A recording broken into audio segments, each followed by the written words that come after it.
Nope. Doesn't seem like it. YouTube is still having a hard time. Okay, there we are. Only in the chat? Shoot. Hi, everybody. I think I see you now. Let's start on over.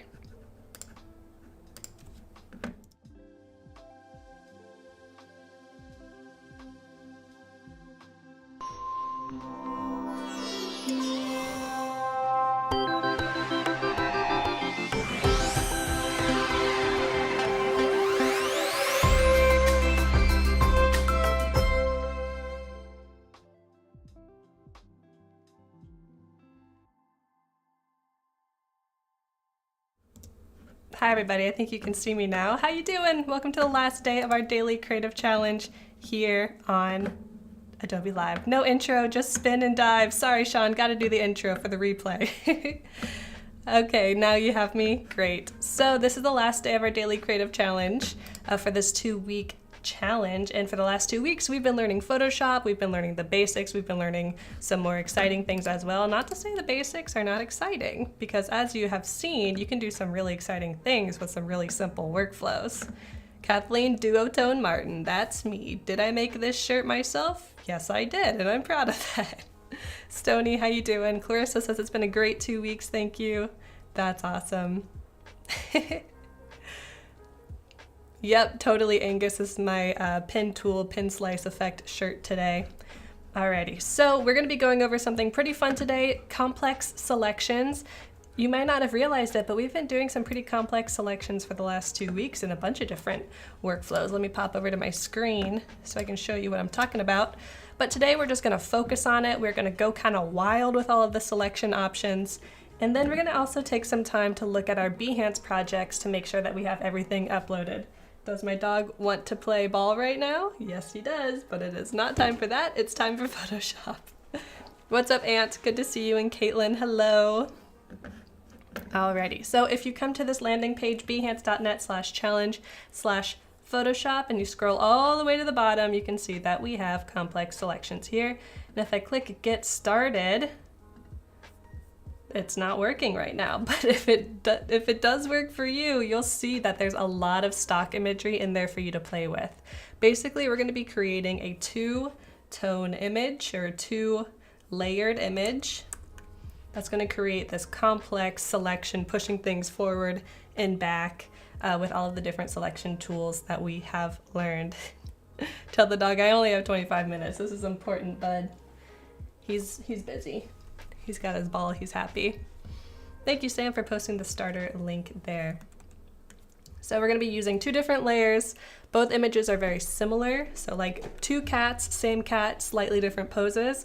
We're gonna be kind of imposing them on top of each other, using selections to make them look like they're kind of weaving in and out of each other.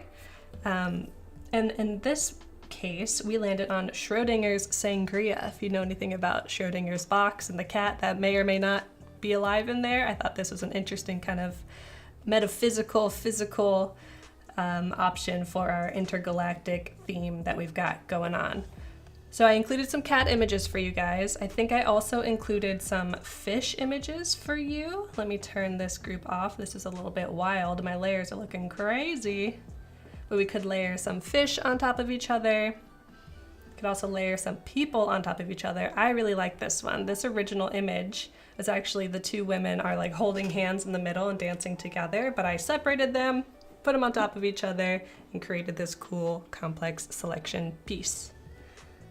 But I'm gonna show you how to do the Schrodinger's cat version as my workflow, but you can do whatever you like. Half cat, half fish? Ooh, definitely. You could put a cat and a fish in there, have them weaving in and out. That would be awesome. Quantum mechanical, yes, Charles, that's a great way to describe this kind of entire vibe. So if you want to work on a can mock-up, because we have been making seltzer cans for a seltzer 6-pack as our project outcome, you can download that from the starter files, and it will look like this. Boom! Very cool. You dig the cat? Good work. Thanks, Sean. Appreciate it. It's very simple. So let me just turn off most of my layers and we can just get to work. A shark and a crocodile, that would be awesome. Some predators. Alrighty, we'll turn off our cats, and I'm gonna go to my libraries panel. These are already provided for you in the starters file, and you could use whatever images you want, to be honest. I'm just gonna drag my cats onto my canvas. This is the beauty of using a CC library. You can access it within whatever app you're using. My goal here is to kind of make them look like they're the same size, same cat. So I'm gonna actually, let's grab these two layers and bring them to the top so that we're not getting distracted by all of these other crazy layers I got going on. Let's just group all of these. Simplify our lives, aka shove everything in the folder closet. Oh, Jan Eric, thanks! And good to see you, friend. Haven't seen your name in a while. So I'm just going to turn down the opacity a little bit of my top layer so I can get these cats lined up how I'd like to get them lined up. I don't know if this is the outcome is going to look exactly like the original design I just showed you, but I'll try my best. I might have to go back and forth and be like, what did I do? I don't quite remember. I know for sure that I want to make it look like one of this cat's neck is like looking around this cat, so it needs to have enough space to do that.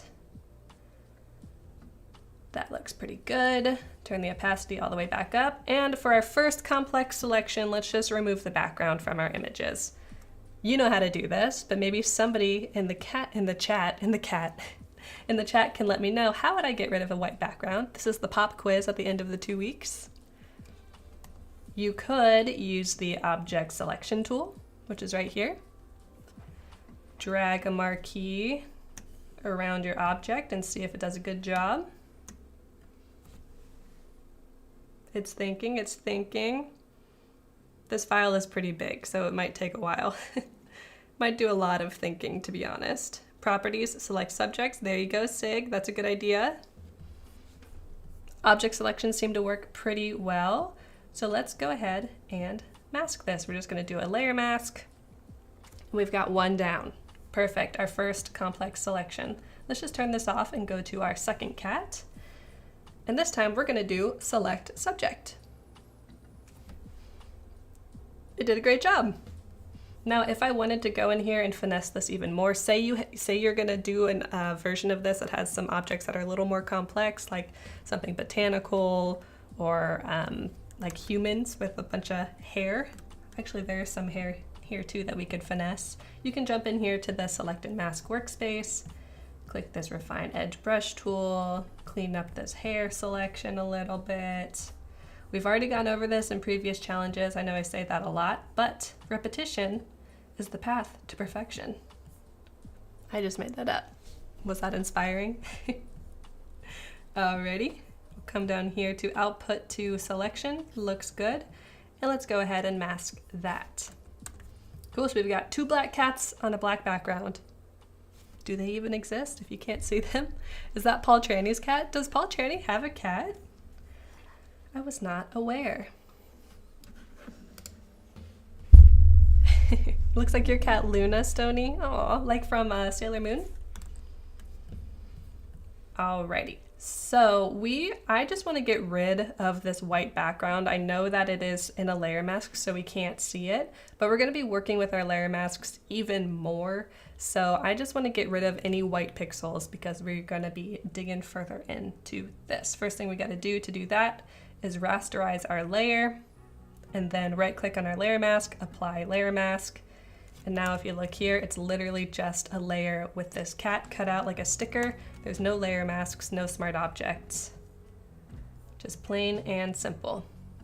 I know this is a destructive workflow, but I know for sure I do not need that white background anytime in the future. Oh, like Luna from Harry Potter, my soul sister, Luna Lovegood. Love her. Paul's new cat cam. Kathleen has a cat cam. I am cat cam. But I did not know that Paul had a cat cam. That's cool. Need to get caught up on his streams. Let's change our background color just so we can see a little bit better what we're doing. That'll be nice and easy on the eyes. And from here, let's make sure that this guy is on top. There we go.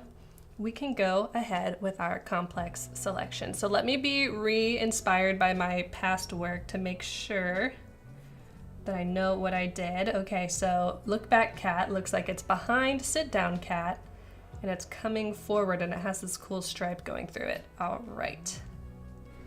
I might need to come back and look at this again, but I think I can handle this. So let's work on that stripe first.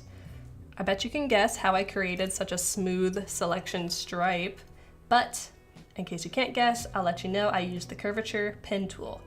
We used this literally yesterday and the day before, so you should be kind of a pro by now. Will she liquefy the cat? General Kenobi, that's a great idea actually, since this is supposed to be like physics cat. But for now, let's just create this kind of speed stripe that goes down this cat's back. The cat already has a lot of nice movement going along, and you can see how its fur is moving right here. So let's kind of mimic that stripe and drop some points. Remember, the curvature tool just automatically creates movement between points. You don't have to pull out any handles. I'm going to double click right here because then I'm going to come back. I want that to be a corner and not another curve. And I'm going to use the command key to select this point, drag it down a bit. All right, let's complete our selection.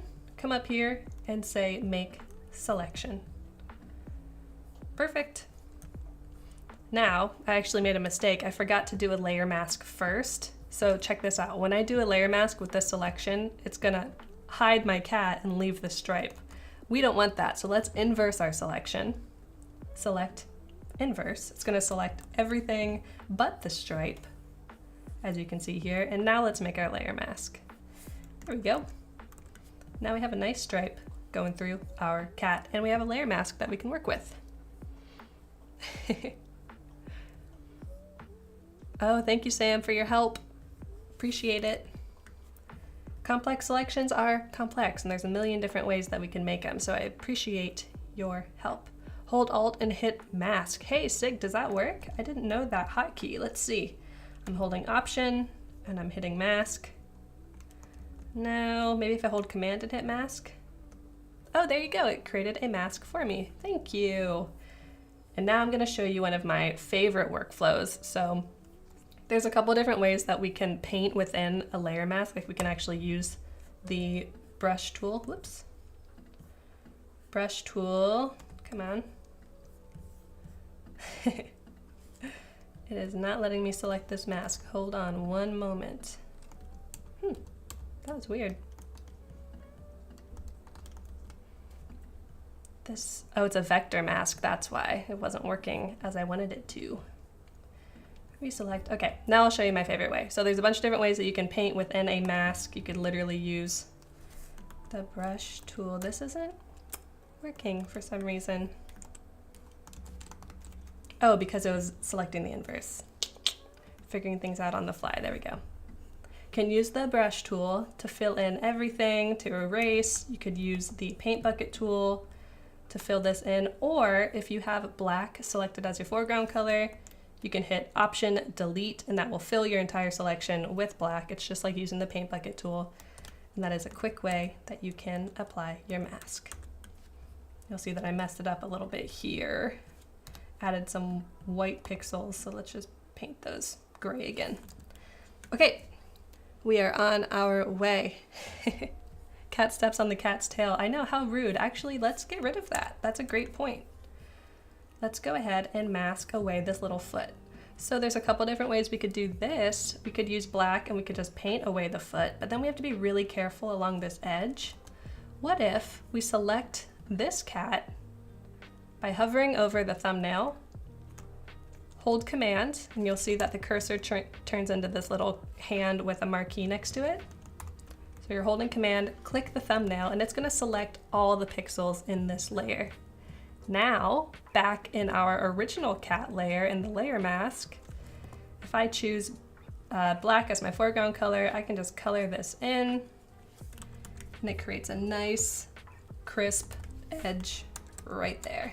Cool, so the little foot is hiding behind the tail now. You guys are all so helpful in the chat. Thank you so much. Especially on this last challenge, you're really stretching your Photoshop chops.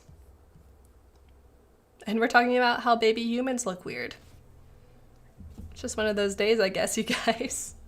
It's like the last day of school before summer. Everyone's a little bit squirrely. I understand.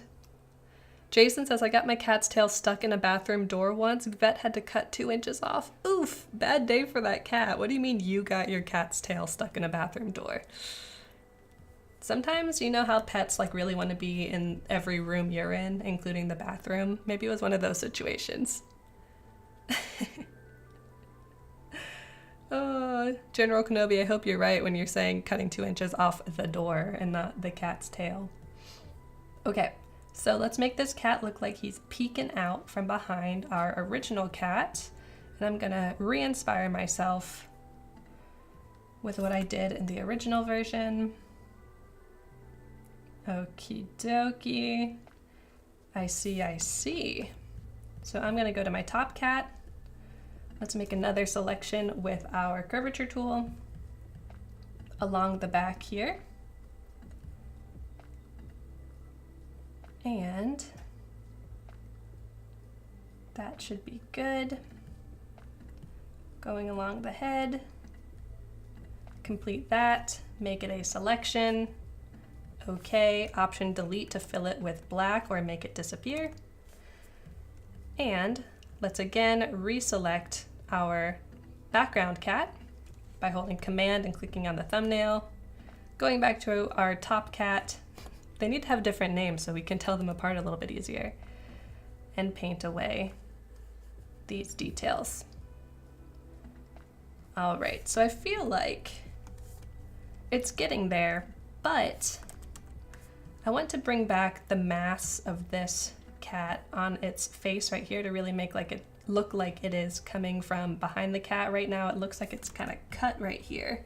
So let's go back to our layer mask, choose white as our foreground color so we are revealing the pixels that we've been hiding. And I'm just going to bring this cat back a little bit. And go to our front cat who's looking away from us, our sassy cat. Go back to our back cat. And there we go. That is looking weird and funky, and I like it. Maybe we'll also hide this paw because, I don't know, we can add to the strangeness factor to this. I'm going to just use black as my brush tool and paint this away. All right, we're looking strange. I really like it. You can't really explain what you're seeing, but it is very cool. All right, so my last step here is I just added a color fill layer. We will turn these back on so that they had a little more differentiation between the two. And that's using our good friend, the clipping mask. So let's go down here to adjustment layers, solid color. Let's choose like a grapey purple. We're gonna clip it to one of our cats. Remember holding option between the two layers and clicking. Now we have a purple cat. Change the blend mode. Look around, see which one you like the most. Linear dodge looks pretty cool, very saturated. Now let's choose this cat layer. Go back to our adjustment layers. Solid color, choose like an orange. Ooh, clip that. Linear dodge. Maybe we want something a little bit darker for this one. An inverse cat, that's pretty wild. Yeah, linear dodge works. Cool. We've got our two cats. They are intergalactic, interdimensional, commingling. Very cool. And let's turn back on our text layers to get our drink going. I like how the tail is going over. That's cool. You're wondering if the stream would summon you. Nice, Chad's here.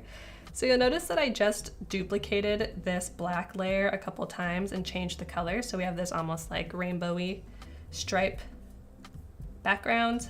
Goes well with our dark vibes that we've had with this entire design. We're going to add my scratchy noise texture that I've included with all of the starter files so that you can have this as well. Let's Command S to save. It's going to take a second. And let's see how it looks. The inverse of a cat is a tack. Ooh, I like that, like a tachyon. I really like that, you guys. I really love how this tail is overlapping. That is super duper cool. So we've got Schrodinger's Sangria. It's like a fruit punchy, winey flavored shrub seltzer. Let's get this exported, uploaded onto Behance in like a minute so that we can show you how this beautiful Behance project has turned out. Let's go to File, Export, Quick Export as PNG. We'll go to my desktop. I'm just gonna say cat can. Let's go to our internets.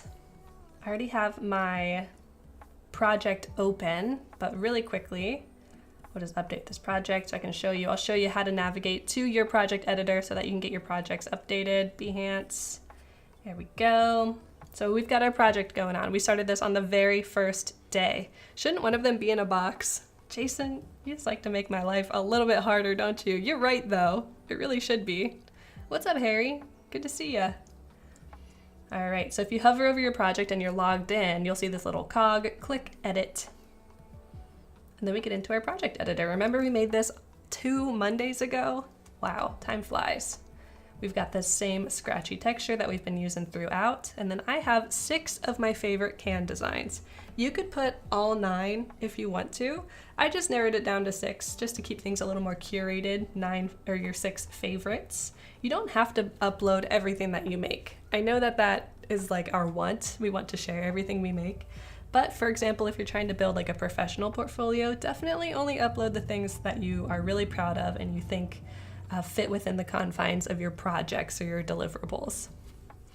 The whole project, all the cans on display, it looks really cool. Thanks, Chad. The next challenge would be to find a 6-pack mock-up and do that instead. So if you're wondering, I have photo grids here. So if you want to do a photo grid as well, you just click this and you can add 3 images, and that's going to size everything down the exact same way so that you have this nice straight line of images instead of huge images tiled on top of each other.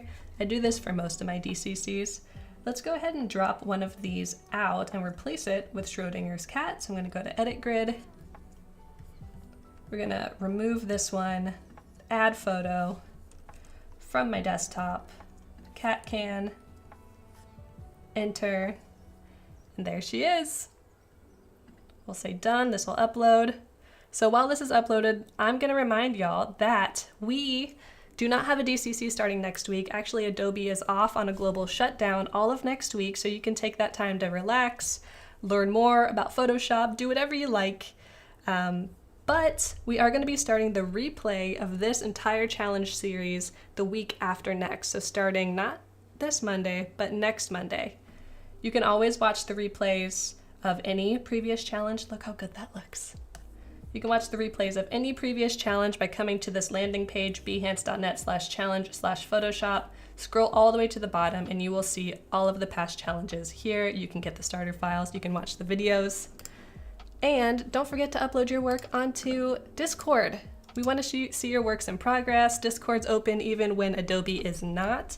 So you can go to bit.ly/psdiscord to get that, download it, join the fun, and I will see you when I see you. Have a nice week next week. Have a nice weekend. I'm super proud of all of your progress, seeing all of your processes. I've just had a lot of fun these last 2 weeks, and I hope you have too. So stay in touch with me. You can find me on Instagram at Kathleen Illustrated, or pretty much everywhere at Kathleen Illustrated. And make sure you stick around for more Adobe Live coming up right after me. Thanks everybody. I'll miss ya. Have a nice weekend. Bye.